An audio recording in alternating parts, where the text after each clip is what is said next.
¿Qué tal? Saludos, muy buenas noches. Bienvenidos a Vía V, es lunes 4 de noviembre. Encarna Garrido, muy buenas noches. Buenas noches. Ourensana, licenciada en la Facultad de Veterinaria de Lugo, doctorada en Madrid, Premio Nacional por su tesis doctoral sobre el despoblamiento de las colmenas. ¿Por qué las abejas? Las abejas, porque es algo diferente quizá. Fue algo que me llamó desde que acabé la carrera, me llamó la atención, un mundo que era desconocido también dentro de la carrera, totalmente desconocido porque se trata muy poco a lo largo de la licenciatura, y tuve la oportunidad a través de una beca de desarrollar esta tesis y pues aquí estoy. Supongo que veterinaria de abejas, una nomenclatura que seguro que le sorprende a más de uno, ¿no? Seguramente sí. Porque se asocia la veterinaria con animales un poco más grandes o con vacas o con cerdos aquí en Galicia, ¿no? Sí, sí, pero bueno, hay que recordar que las abejas son, en este caso, aunque una ganadería minoritaria, son animales de producción, por lo tanto, tienen que ser inspeccionados también por un veterinario. Bueno, enseguida vamos a conocer los detalles de ese premio nacional, de esa tesis doctoral de Encarna Garrido sobre el despoblamiento de las colmenas, que seguro que les suena a muchos de ustedes porque llevamos aproximadamente desde el año 2006 hablando de qué pasa con las colmenas, qué pasa con las abejas, que parece que hay una mortandad inusitada, que por lo menos no se había reflejado hasta el momento, pero vamos a ver algunas de esas claves a través de este vídeo. Las abejas son una de las especies animales más valiosas del planeta. Su labor parece humilde, pero sus viajes de flor en flor permiten la polinización. Cientos de miles de especies vegetales cruciales para nuestra vida dependen del trabajo de estos pequeños insectos. Sin embargo, son también una especie vulnerable. Encarnación Garrido lo sabe bien. La tesis de esta ourensana, que se considera a sí misma una veterinaria de abejas, analizó las causas del peligroso despoblamiento de las colmenas que se estaba dando en todo el mundo. En su origen encontró un pequeño parásito asiático, el varroa destructor, y un hongo de nombre casi impronunciable. Ahora el peligro vuelve a venir de Oriente. La avispa asiática se ha convertido en el nuevo terror de los apicultores. En el 2005 los primeros ejemplares desembarcaron en Francia en un cargamento procedente de China. En octubre del 2010 se detectaron por primera vez en España, luego pasaron al norte de Portugal y en el 2011 las vimos en Galicia. Hoy se extienden ya por toda nuestra costa y han colonizado también la cornisa cantábrica y Cataluña. El gran problema es su dieta. El 80% del alimento de estas avispas asiáticas son abejas, a las que triplican en tamaño. Esto las convierte en un inmenso problema. Un solo nido de avispa asesina puede acabar con 20 colmenas de abejas melíferas. España le ha declarado la guerra a estas invasoras, pero controlarlas no resulta fácil. No tienen predadores naturales y capturarlas sin dañar a las abejas es complicado. Encontrar el método adecuado es uno de los retos a los que se enfrentan Encarnación y su equipo. Bueno, la Vespa velutina, esa avispa asiática que es la última amenaza, pero vamos a retrotraernos al principio, a ese año 2005-2006. ¿Qué pasó en ese año? ¿Qué se detectó en las colmenas? Yo creo que del mundo, ahora me corregirás si me equivoco. En ese año pues, se empezó a detectar como una disminución de las colonias y el motivo pues, fue debatido en muchos sitios porque no se sabía por qué estaba pasando esto aquí o allá. Empezó en Estados Unidos, pero en Europa también había pues, noticias de que estaban bajando el censo de las colonias y un poco este fue el origen de mi tesis doctoral, el buscar o ver qué factores estaban interviniendo en aquello que estaban empezando a denominar como despoblamiento de las colmenas. ¿Y la tesis doctoral, en esa investigación, qué acabaste encontrando, Encarna? En esa tesis doctoral se estudiaron los diferentes factores, como le decía, y se vio que principalmente había algunos patógenos, como por ejemplo varroa destructor, que es un ácaro, también venido de Asia, que estaba un poco descontrolado, a pesar de que en España pues, recibimos subvenciones para el tratamiento. Asimismo, otros parásitos como puede ser Nosema cerana, ese hongo impronunciable, sí. Pues también tenemos una prevalencia bastante alta. Todo esto contribuye a que la colonia pues, esté inmunitariamente pues, baja y sea mucho más propensa a cualquier tipo de enfermedad. O sea que esa terrible pregunta, que supongo que estás cansada de contestar, de por qué se mueren las abejas, me decía antes que no tiene una única respuesta ni una respuesta que sirva para todos los territorios, sino que probablemente estén confluyendo varios factores. No, mi tesis doctoral, por ejemplo, se hizo durante los años 2006-2007. El estudio se llevó a cabo en España, en todas las comunidades autónomas en aquella época. Y se puede decir que sí, en aquella época la prevalencia era alta de estos dos patógenos, que pude observar que los tratamientos que se utilizaban para intentar controlar a Varroa no se hacían de una forma correcta, por lo tanto, en gran medida hay que concienciar a los apicultores que hagan las cosas bien, siguiendo las instrucciones y, por supuesto, lo que le recomienda su técnico, ¿no? Veterinario o biólogo, vamos. La última amenaza que estábamos viendo en esas imágenes y que es muy espectacular es esa Vespa velutina, no sé si lo digo bien, avispa asiática, que ya la tenemos en Galicia, parece que ha colonizado una buena parte del territorio. ¿De dónde viene esta avispa y cuáles son un poco sus características? ¿Por qué es tan agresiva con las abejas?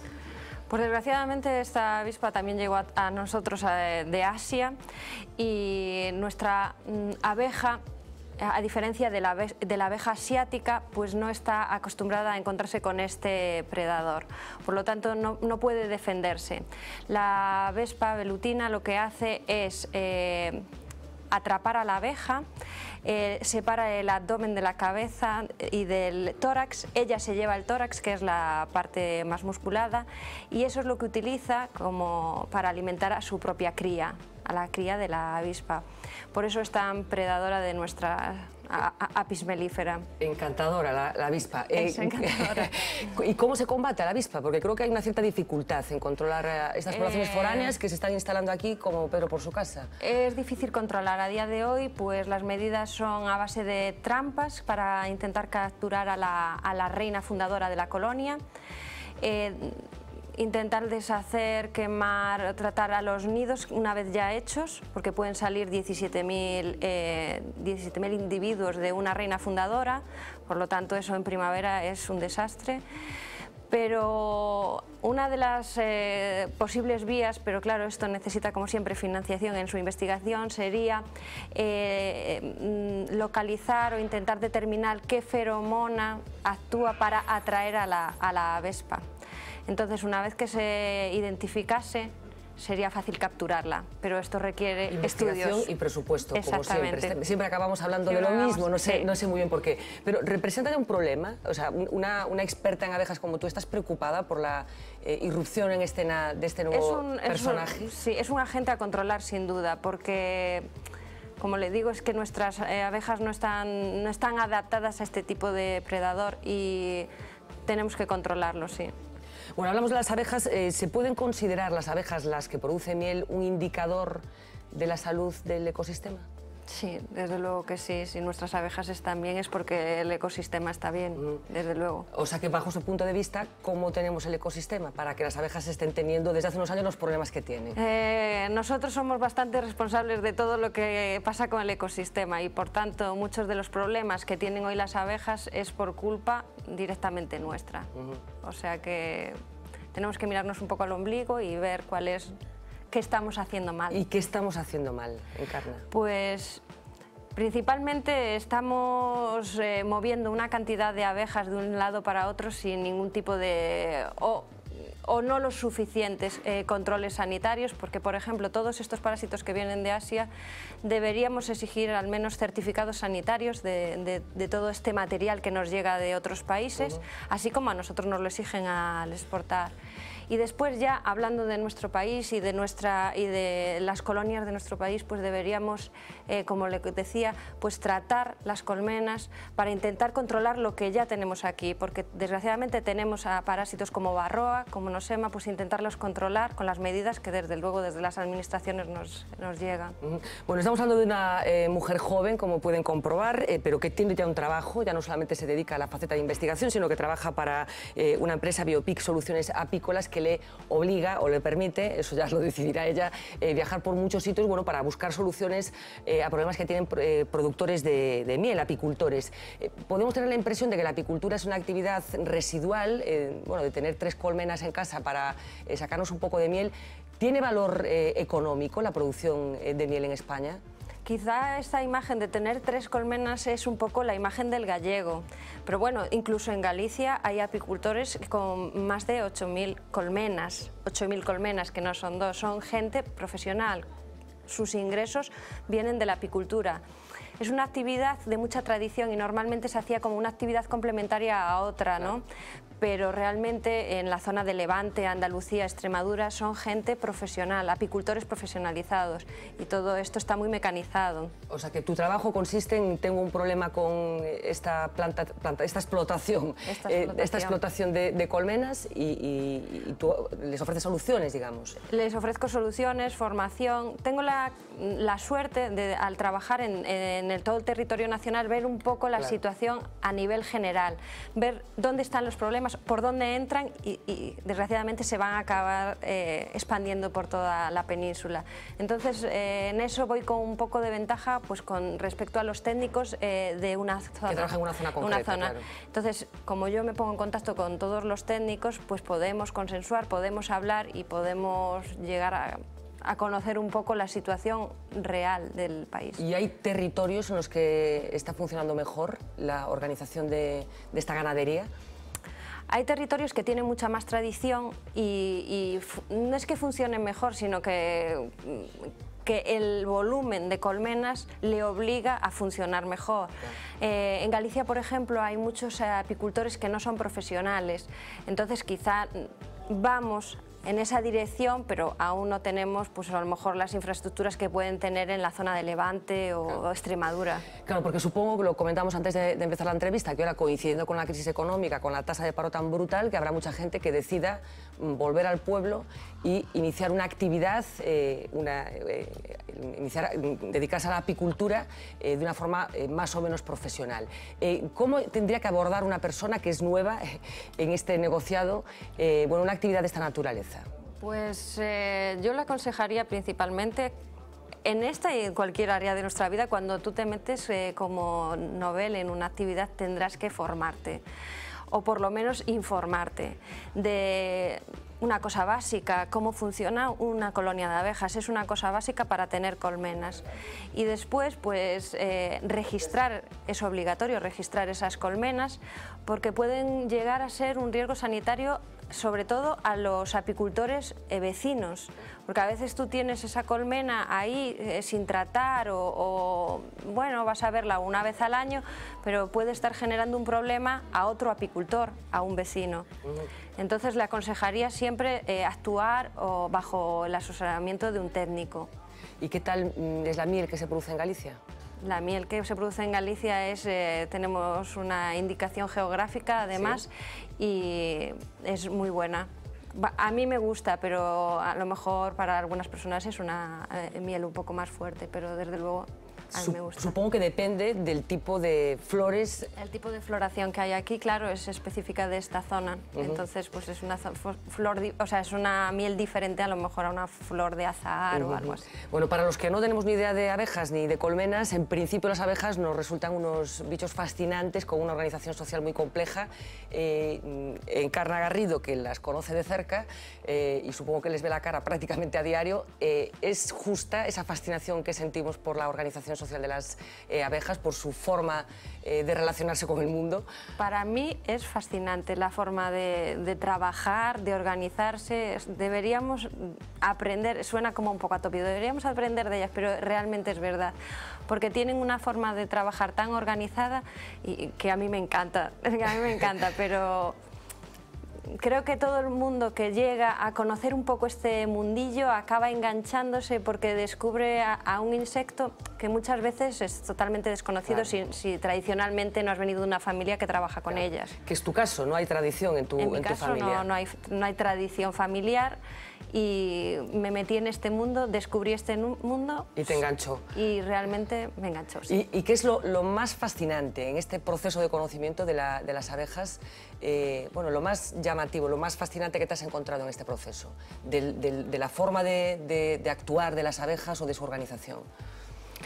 Pues la organización que tienen desde que nacen hasta que se mueren son unas tareas que cada una de las abejas tiene una tarea según su edad, cronológica, es decir... ¿Que viven cuánto las abejas? Depende. Depende un poco de si son abejas, esto suena así un poco técnico, pero depende un poco si son abejas de verano o de invierno, porque las de abejas de verano, que son aquellas que viven y trabajan mucho más en verano, son las que tienen que ir a recolectar, por lo tanto pueden vivir unos 20 días, 30. En cambio las de invierno, las que ahora van a pasar todo el invierno dentro de la colmena, suelen durar hasta primavera. Ajá. Entonces un poco depende de su actividad. Resumiéndolo mucho, ¿cómo se organiza una colmena? La jefa es la reina, supongo. La jefa es la reina. ¿Cuántos individuos hay en una colmena media? Puede haber miles, no sé exactamente cuántos, pero hay miles de... Miles por colmena. Sí, miles por colmena. Hay 3 castas, que son la reina, las obreras y los zánganos. Los zánganos están simplemente para fecundar a la reina. Una vez que realizan su función, ya no hacen nada dentro de la colmena, y lo que hacen las obreras es, pues literalmente matarlos o evitar que entren a la colmena, y como por ellos mismos no se pueden alimentar, acaban muriendo. O sea que realmente lo fundamental es tener una buena reina, que tenga una buena puesta, y unas obreras trabajadoras que lo son. Está bien la organización. Decías, lo importante es tener una buena reina. ¿Y cómo se consigue una buena reina? La vida de la reina suele ser de unos 4 años, pero los 2 primeros es cuando es mucho más productiva y mejor. A partir de los 2 años, 2 y medio, empieza a perder lo que es la feromona real, que la feromona real es la que organiza a la colmena, porque realmente las obreras detectan esta feromona y saben lo que tienen que hacer. Cuando empiezan a dejar de sentir esta feromona, dicen, pues aquí algo está fallando. Entonces ellas mismas crían una nueva reina. Hablamos de miel, que es el producto más conocido, que probablemente tenga más rentabilidad económica en estos momentos aquí, que procede de las colmenas, pero ¿qué más están dispuestas a facilitarnos generosamente las abejas a los seres humanos? No sé si generosamente, realmente nosotros aprovechamos un poco, pero de la colmena también se puede sacar polen, que de hecho España es el primer país productor de polen. ¿Del mundo? De Europa, el 8º creo que a nivel mundial. Y después jalea real, que las cantidades son muy pequeñas, pero realmente... Y después hay las apitoxinas que se obtienen de la reina para terapia, que se suele hacer con el veneno de la... ¿Hay mucho recorrido todavía en el mundo de las abejas y en los productos que extraemos de ellas? Bueno, yo creo que todavía la abeja todavía tiene y le están encontrando nuevas funciones, porque de hecho esta mañana me comentaban que están utilizando la abeja como lucha biológica, pues para difundir determinados principios activos biológicos, para tratar a ciertos... ya que polinizan también, pues para tratar a ciertas áreas, ¿no? O sea que tiene recorrido todavía y tú crees que... Todavía podemos trabajar y seguro que encontrar alguna función nueva. Bueno, quería aprovechar que estás aquí para que nos aclares una cosa. ¿Las abejas nos pueden picar y hacer daño como las avispas también, o qué les pasa si nos pican? Bueno, la abeja cuando nos pica, desgraciadamente para ella, suele morirse, porque ella lo que hace es te clava el aguijón y ella se viscera, es decir, el intestino sale y al final ella acaba muriendo. O sea que sí, para nosotros nos llevamos una picadura, pero ella se va a la vida, vamos. En fin, que le sale caro. Encarna, en esta lucha que habéis emprendido gente como tú contra bueno, todas esas cuestiones que están provocando problemas en las colmenas, ¿crees que se va a ganar o que simplemente vamos a tener que convivir con estos problemas a partir de ahora? Pues viendo lo que ha ido pasando desde los años 80, que empezó a llegar el primer patógeno, que fue Varroa, y que todavía estamos en el año 2013 y no tenemos controlado, creo que todo lo que está llegando tenemos que controlarlo. Espero que esto no acabe con las abejas, porque no va a acabar, pero sí debemos controlarlo y concienciarlos en que tenemos que luchar con estos patógenos. Pero de una forma pues coherente, ¿no? Y correcta. Creo que era Einstein, o por lo menos se le atribuye a él, el que decía que si desaparecieran las abejas, el mundo desaparecería, creo que eran 4 días. Sí. Yo no sé si esto es cierto, si tú coincides con el diagnóstico de Einstein, en el caso de que fuera él el que lo dijo, o realmente, ¿qué importancia tienen las abejas? A ver, ¿cómo sería un mundo sin abejas? Yo no voy a contradecir a Einstein, claro, solo faltaría, pero el valor que le daba a Einstein, por supuesto, es el valor de polinización. Las abejas... la labor principal de las abejas es la de polinizar. si nosotros nos cargamos de alguna manera las abejas, no estamos cargando la polinización. Es verdad que hay otros insectos que realizan esta función, pero la función de las abejas como polinizadores es la principal. Por lo tanto, debemos cuidarla y no quiero pensar en que se va a acabar el mundo porque las abejas desaparezcan, porque no van a desaparecer. Porque no quieres pensar que van a desaparecer no las van a abejas. desaparecer, lo sé. ¿Y Encarna Garrido tiene colmenas? Encarna Garrido no tiene colmenas. Este año casi tengo un enjambre natural en mi casa, pero al final pues me quedé sin él. Intenté, pero nada. Un enjambre natural que decidió instalarse en el bajo de mi casa y yo pues estaba muy contenta, pero no. Decidió que no, que en otra ocasión. No, en otra ocasión no le gustó. Pues Encarna Garrido, enhorabuena por tu trabajo, enhorabuena por ese premio nacional y bueno, por aportar soluciones a toda esta gente que se dedica a buscar una rentabilidad también en las abejas, rentabilidad económica más allá de la que recibimos todos nosotros por convivir con ellas. Muchísimas gracias por acompañarnos esta noche. Muchísimas gracias a vosotros. Vamos a hacer una pequeña pausa publicitaria, a la vuelta hablaremos de las cosas del día que vienen muy variadas. Hasta ahora. Después de esto... Si fue una explosión, como si fuera un trueno, pero una solo, ¡boom! Ahora Resistencia Galega ha comprado pistolas de forma ilegal. La policía está en alerta. ¿Para qué las quieren?